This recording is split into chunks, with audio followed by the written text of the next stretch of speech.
ನಮಸ್ಕಾರ ಎಲ್ರಿಗೂ, welcome back to the channel. ಇವತ್ತು ನಾನು 2000 ವರ್ಷಕ್ಕಿಂತಲೂ ಹಳೆಯದಾದ ಒಂದು ಪುರಾತನ ಸ್ಥಳವನ್ನು ನಾನು ತೋರ್ಸಕ್ ಬಂದಿದ್ದೀನಿ. ಆ ಪ್ಲೇಸ್ ನ ತೋರ್ಸಕ್ಕೂ ಮುಂಚೆ ಒಂದು ಕತೆ ಹೇಳಬೇಕು. ಆ ಕತೆ ಯಾವ್ದಂತಂದ್ರೆ ಇಂಡಿಯಾದ ಮೋಸ್ಟ್ ಪವರ್ಫುಲ್ ಕಿಂಗ್ಡಮ್ ಆಗಿರ್ತಕ್ಕಂಥ ಮೌರ್ಯ ಸಾಮ್ರಾಜ್ಯದ ಕತೆ.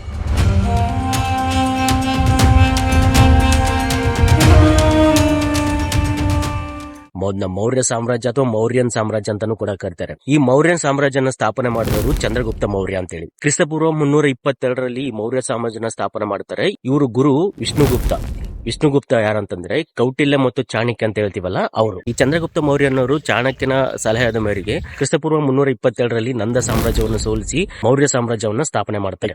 ಆ ಮೌರ್ಯ ಸಾಮ್ರಾಜ್ಯ ಫುಲ್ ಪವರ್ಫುಲ್ ಆಗಿ ಬೆಳೀತೆ.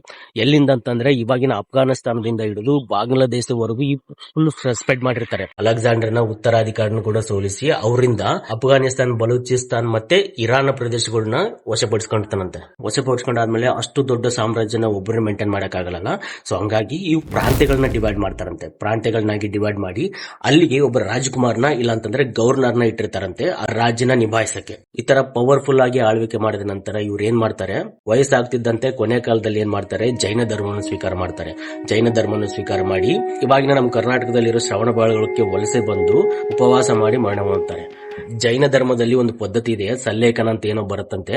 ಅದಂದ್ರೆ ವಯಸ್ಸಾಗ್ತಿದ್ದಂಗೆಲ್ಲ ಊಟನ ಕಡಿಮೆ ಮಾಡಿ ಪ್ರಾಣಾರ್ಪಣೆ ಮಾಡೋದು, ಈ ತರ ಸಮಥಿಂಗ್ ಇರುತ್ತೆ. ಚಂದ್ರಗುಪ್ತ ಮೌರ್ಯ ಮರಣದ ನಂತರ ಇವ್ರ ಮಗ ಇರ್ತಕ್ಕಂಥ ಬಿಂದುಸಾರ ಅವರು ಸಿಂಹಾಸನಕ್ಕೆ ಏರ್ತಾರೆ. ಈ ಮೌರ್ಯ ಸಾಮ್ರಾಜ್ಯನ ಪವರ್ಫುಲ್ ಆಗಿ ಆಳ್ವಿಕೆ ಮಾಡ್ತಾರೆ. ಸೊ ಈ ಚಂದ್ರಗುಪ್ತ ಮೌರ್ಯ ಅವ್ರು ಏನು ಸೃಷ್ಟಿ ಮಾಡಿರ್ತಾರೆ, ವಿಸ್ತರಿಸ್ತಿರ್ತಾರೆ ಸಾಮ್ರಾಜ್ಯನ, ಅದನ್ನೆಲ್ಲ ಕಂಪ್ಲೀಟ್ ಆಗಿ ಪ್ರೊಟೆಕ್ಟೆಡ್ ಆಗಿ ಆಳ್ವಿಕೆ ಮಾಡ್ಕೊಂತ 25 ವರ್ಷಗಳ ಕಾಲ ಸುದೀರ್ಘ ಆಳ್ವಿಕೆ ಮಾಡ್ತಾರೆ. ಯಾವುದೇ ಒಂದು ಜಾಗನೂ ಕೂಡ ಬಿಟ್ಕೊಟ್ಟಿರಲ್ಲ. 25 ವರ್ಷಗಳ ಆಳ್ವಿಕೆ ಮಾಡಿ ಇವರು ಮರಣ ಹೊಂದ್ತಾರೆ. ಬಿಂದುಸಾರ ಅವರ ಮರಣದ ನಂತರ ಬರೋದು ಅವರ ಮಗ ಇರ್ತಕ್ಕಂಥ ದ ಗ್ರೇಟ್ ಕಿಂಗ್ ಅಶೋಕ ಚಕ್ರವರ್ತಿ. ಆ ಮರಣ ಹೊಂದಿದ ನಂತರ ಸಿಂಹಾಸನಕ್ಕೆ ಫುಲ್ ಕಾಂಪಿಟೇಷನ್ ಇರುತ್ತೆ ಬಿಂದುಸಾರನ ಮಕ್ಕಳಲ್ಲಿ. ಅಶೋಕ ಚಕ್ರವರ್ತಿ ಅವರೆಲ್ಲ ಅಣ್ಣ ತಮ್ಮಂದರನ್ನು ಸೋಲಿಸಿ ಇವರು ಸಿಂಹಾಸನಕ್ಕೆ ಏರ್ತಾರೆ.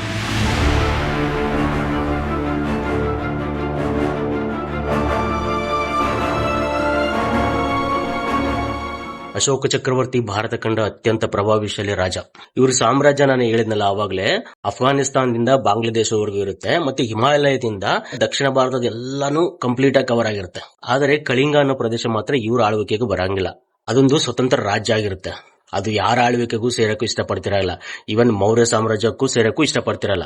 ಆ ಕಳಿಂಗ ಯಾವ್ದಂತಂದ್ರೆ ಇವಾಗಿನ ಒಡಿಸ್ಸಾದ್ರ ಹಳೆಯ ಹೆಸರು ಕಳಿಂಗ ಅಂತ ಇರುತ್ತೆ.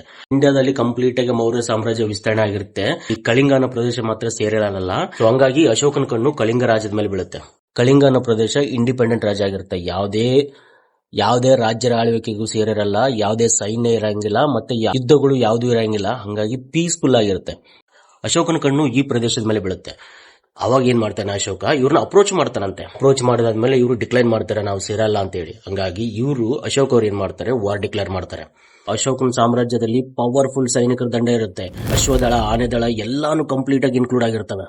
ಅವಾಗಿನ ಟೈಮಲ್ಲಿ ಮೋಸ್ಟ್ ಪವರ್ಫುಲ್ ಸೈನ್ಯ ಇವ್ರದಿರುತ್ತೆ. ಆದ್ರೆ ಕಳಿಂಗ ಪ್ರದೇಶ ಅವ್ರದ್ದು ಯಾವುದೇ ಸೈನ್ಯ ಇರಂಗಿಲ್ಲ, ಯಾವುದೇ ರಾಜ ಇರಂಗಿಲ್ಲ, ರಾಜನೀತಿ ಇರಂಗಿಲ್ಲ. ಅಲ್ಲಿ ಅಶೋಕ ಚಕ್ರವರ್ತಿ ಯುದ್ಧ ಘೋಷಣೆ ಮಾಡಿದ್ಮೇಲೆ ಇವರೆಲ್ಲ ಜನಸಾಮಾನ್ಯರು ಸೇರಿ ಇವ್ರದ್ದು ಒಂದು ಸೈನ್ಯ ಕಟ್ಕೊಂತಾರೆ. ಇವ್ರದೇ ಒಂದು ತರಬೇತಿ ತಗೊಂಡು ಅಶೋಕ ಚಕ್ರವರ್ತಿನ ವಿರುದ್ಧ ಹೋರಾಡಕ್ ರೆಡಿ ಆಗ್ತಾರೆ.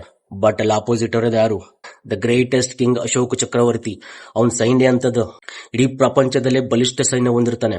ಅವ್ರ ಮುಂದೆ ಇವ್ರು ಗೆಲ್ಲಕ್ಕಾಗತ್ತಾ? ಆಗಲ್ಲ. ಕಂಪ್ಲೀಟ್ ಆಗಿ ಯುದ್ಧ ಮಾಡಿ ಇವರೆಲ್ಲರೂ ಸೋತೋಗ್ಬಿಡ್ತಾರೆ. ಆ ಯುದ್ಧ ಯಾವ್ದಂದ್ರೆ ಕಳಿಂಗ ಯುದ್ಧ.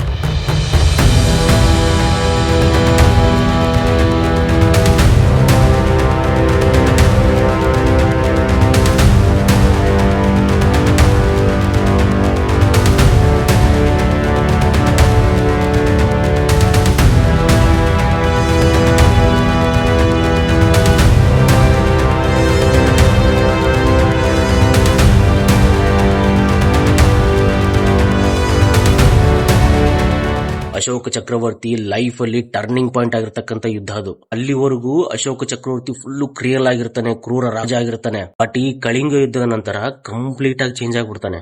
ಯಾಕಂತಂದ್ರೆ ಕಳಿಂಗ ಯುದ್ಧದಲ್ಲಿ ಸಾವು ನೋವುಗಳನ್ನ ನೋಡ್ತಾನೆ, ಜನಗಳು ಕಿರ್ಚಾಟನ ಕೇಳ್ತಾನೆ. ಆ ಕಳಿಂಗ ಯುದ್ಧದಲ್ಲಿ 1 ಲಕ್ಷ ಜನರನ್ನ ಕೊಲ್ಲಿರ್ತಾರೆ, ಮತ್ತೆ 1.5 ಲಕ್ಷ ಜನರನ್ನ ಬಂಧಿಸಿರ್ತಾರೆ. ಫುಲ್ಲು ಕಂಪ್ಲೀಟ್ ಆಗಿ ಬ್ಲಡ್ ಪಾತ್ ಆಗಿರುತ್ತೆ. ಆ ಯುದ್ಧ ಎಷ್ಟು ಭಯಂಕರವಾಗಿರುತ್ತೆ ಅಂತಂದ್ರೆ ಪ್ರಪಂಚದ ಯಾವುದೇ ಯುದ್ಧಗಳು ಅದ್ರ ಸನ್ಯಕ್ಕೂ ಹತ್ರಕ್ಕೂ ಬಂದಿರಂಗಿಲ್ಲ, ಅಷ್ಟು ಭಯಂಕರ ಯುದ್ಧ ಇರುತ್ತಂತೆ. ಇಲ್ಲಿವರೆಗೂ ಪ್ರಪಂಚದಲ್ಲಿ ಇರತಕ್ಕಂತ ಎಲ್ಲಾ ಯುದ್ಧಗಳು ಒಂದ್ ಸೈಡ್ ಇತ್ತಂದ್ರೆ ಈ ಕಳಿಂಗ ಯುದ್ಧ ಒಂದ್ ಸೈಡ್ ಇರುತ್ತಂತೆ.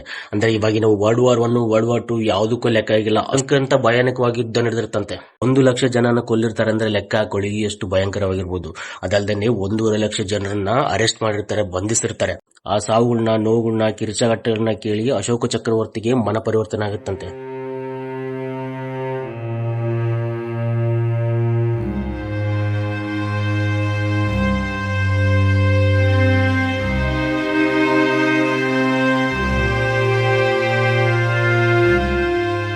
ಅಶೋಕ್ ಚಕ್ರವರ್ತಿ ಅಲ್ಲಿ ಡಿಸೈಡ್ ಮಾಡ್ತಾನಂತೆ ಇನ್ಮೇಲಿಂದ ನಾನು ಯಾವುದೇ ಯುದ್ಧ ಮಾಡಲ್ಲ ಅಂತೇಳಿ.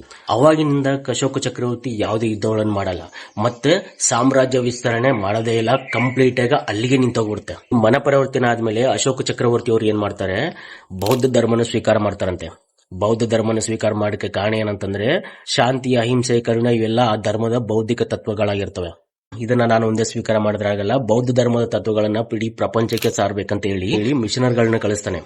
ಅದಲ್ಲದೆ ಈ ಬೌದ್ಧ ಧರ್ಮ ತತ್ವಗಳನ್ನ ಬಂಡೆ ಕಲ್ಲುಗಳ ಮೇಲೆ ಕೆತ್ತನೆ ಮಾಡಕ್ಕೆ ಹೇಳ್ತಾನೆ. ಆ ಕೆತ್ತನೆ ಮಾಡಿದ ಶಾಸನಗಳಲ್ಲಿ ಒಂದು ನಮ್ಮ ಮಸ್ಕಿಯ ಅಶೋಕ ಶಿಲಾ ಶಾಸನ.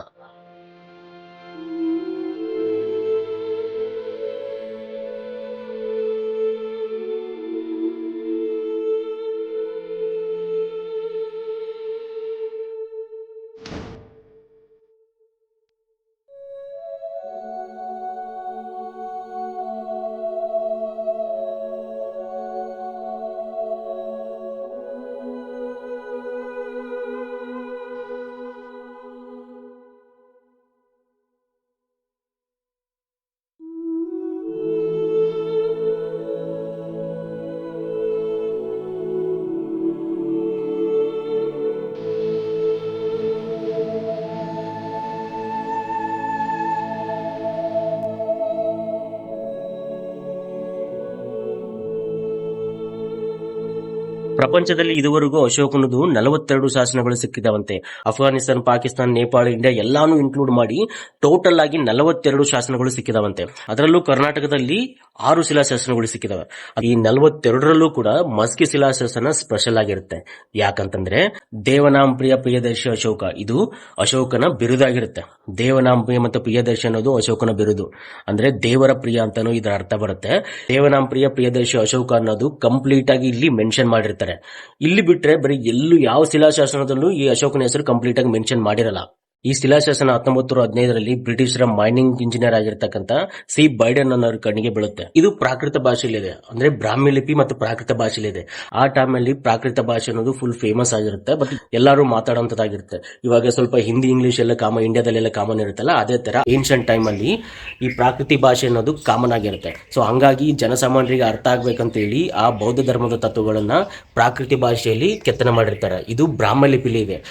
ಈಗ ಯಾವ ತರ ಅಂತಂದ್ರೆ ಈ ತುಳು ಒಂದು ಭಾಷೆ, ಬಟ್ ಅವ್ರಿಗೆ ಸ್ಕ್ರಿಪ್ಟ್ ಯೂಸ್ ಮಾಡೋದಿಲ್ಲ ಕನ್ನಡದ್ದು. ಅದೇ ತರ ಬ್ರಾಹ್ಮಿ ಲಿಪಿಲಿ ಇರುತ್ತೆ, ಬಟ್ ಭಾಷೆ ಪ್ರಾಕೃತಿ ಭಾಷೆಲಿ ಇರುತ್ತೆ. ಈ ಅಶೋಕ ಶಿಲಾಶಾಸನ ಕ್ರಿಸ್ತಪೂರ್ವ 260 ಅಂದ್ರೆ 13ನೇ ಶತಮಾನದಲ್ಲಿ ಕೆತ್ತಿಸಿರಬಹುದು ಅಂತ ಹೇಳಿ ಇಲ್ಲಿ ಮೆನ್ಷನ್ ಮಾಡಿದ್ದಾರೆ. ಇವಾಗೆಲ್ಲ ಕಂಪ್ಲೀಟ್ ಆಗಿ ಇಲ್ಲಿ ನೋಡಿ, archaeology department, archaeology survey of India department ಎಲ್ಲರೂ ಕಂಪ್ಲೀಟ್ ಆಗಿ ಇದನ್ನ ಪ್ರೊಟೆಕ್ಟ್ ಮಾಡಿದ್ದಾರೆ. ಈ ಅಶೋಕ ಶಿಲಾಶಾಸ್ತ್ರದಲ್ಲಿ ಬೌದ್ಧ ಧರ್ಮದ ತತ್ವಗಳನ್ನ ಕೆತ್ತಿದಾರಂತೆ. ಅದಲ್ದೇನೆ ಶಾಂತಿ, ಅಹಿಂಸೆ, ಕರುಣೆ ಇದನ್ನೆಲ್ಲಾನು ಮೆನ್ಷನ್ ಮಾಡಿದಾರಂತೆ. ಇದಲ್ದೇನೆ ಜನರ ಕಲ್ಯಾಣ ಮತ್ತು ಆಡಳಿತ ಸುಧಾರಣೆ ಯಾವ ತರ ಇರಬೇಕು ಅಂತ ಹೇಳಿ ಇಲ್ಲಿ ಮೆನ್ಷನ್ ಮಾಡಿದಾರಂತೆ. ಈ ಬೌದ್ಧ ಧರ್ಮದ ತತ್ವಗಳನ್ನ ಪ್ರಪಂಚಕ್ಕೆ ಸಾರ್ಬೇಕಂತ ಹೇಳಿ ಅಶೋಕ ಚಕ್ರವರ್ತಿ ಏನ್ ಮಾಡ್ತಾನೆ, ತನ್ನ ಮಗನಾದ ಮಹಿಂದ ಮತ್ತು ಮಗಳಾದ ಸಂಘಮಿತ್ರವನ್ನು ಶ್ರೀಲಂಕಾಕ್ಕೆ ಕಳಿಸ್ತಾನೆ ಬೌದ್ಧ ಧರ್ಮನ ಪ್ರಚಾರ ಮಾಡಕ್ಕೆ. ಸೊ ಇವಾಗ ಶ್ರೀಲಂಕಾದಲ್ಲಿ ಒಂದು 70% ಹೆಚ್ಚು ಬೌದ್ಧ ಧರ್ಮ ಫಾಲೋವರ್ಸ್ ಇರ್ತಾರೆ. ಅದಕ್ಕೆ ಮೇನ್ ಕಾರಣ ಇವರಿಬ್ರು ಮತ್ತೆ ಅಶೋಕ ಚಕ್ರವರ್ತಿ. ನಾನು ಆವಾಗ ಹೇಳದ್ನಲ್ಲ, ಈ ಮೌರ್ಯ ಸಾಮ್ರಾಜ್ಯ ವಿಸ್ತರಣೆ ಆಗೋದು ಕಂಪ್ಲೀಟ್ ಆಗಿ ಎಂಡ್ ಮಾಡಿದ್ರು. ಅಲ್ಲಿಂದ ಯಾವುದೇ ರೀತಿಯಿಂದ ಯುದ್ಧಗಳು ಮಾಡಲಿಲ್ಲ. ಸೊ ಅದಾದ್ಮೇಲೆ ಅಶೋಕ ಚಕ್ರವರ್ತಿ ಮರಣ ಆಗುತ್ತೆ.